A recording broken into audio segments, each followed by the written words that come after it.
حضرت سعید ابن معلیٰ رضی اللہ عنہ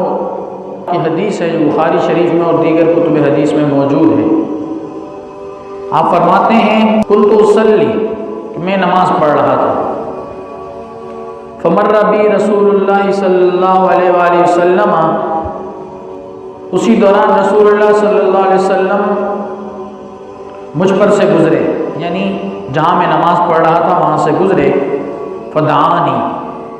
نبی کریم صلی اللہ علیہ وسلم نے مجھے بلایا،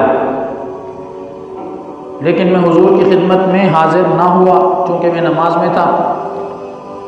کہتے ہیں حتیٰ صلیت ثم اتیتہ، یہاں تک کہ میں نے نماز مکمل کی پھر میں حضور کی خدمت میں پہنچا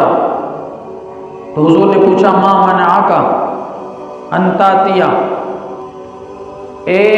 ابو سعید تمہیں کس بات نے میری خدمت میں حاضر ہونے سے روکا؟ میں نے تمہیں بلایا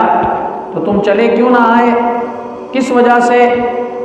آنے میں اتنی تاخیر کر دی؟ حضور نے ساتھ فرمایا علم یقول اللہ، کیا اللہ تبارک و تعالیٰ کا یہ فرمان تم نے نہیں سنا؟ یا ایھا الذین آمنوا استجیبوا للہ وللرسول اذا دعاکم لما یحییکم، کہ مومنوں جب بھی میرے رسول صلی اللہ علیہ وسلم کا بلاوا آئے تو فوراً حاضر ہو جایا کرو۔ یہ اس آیت کی واضح تفسیر ہے جو حضور نبی کریم صلی اللہ علیہ وسلم کی زبان پاک سے منقول ہے، اور ایک صحابی رسول صلی اللہ علیہ وآلہ وسلم کو حضور نے یہ آیت مبارکہ کی تفسیر خود بیان کی ہے۔ اللہ کے نبی صلی اللہ علیہ وسلم کو جب حضرت ابو سعید رضی اللہ عنہ نے یہ عرض کی کہ یا رسول اللہ صلیت، میں نماز پڑھ رہا تھا پھر میں آپ کی خدمت میں آیا، اللہ کے نبی نے کہا کہ اللہ کا یہ فرمان کیا تیری نظر سے نہیں گزرا؟ تو نے نہیں سنا کہ جب تمہیں اللہ اور اس کا رسول بلائیں تو فوراً ان کی بارگاہ میں حاضر ہو جایا کرو۔ یہ واضح طور پر بیان کر رہا ہے کہ اللہ کے نبی صلی اللہ علیہ وآلہ وسلم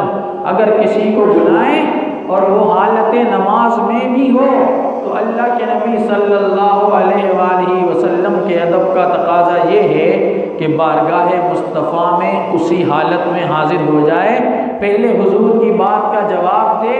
پھر واپس جا کر اپنی نماز کو مکمل کرے۔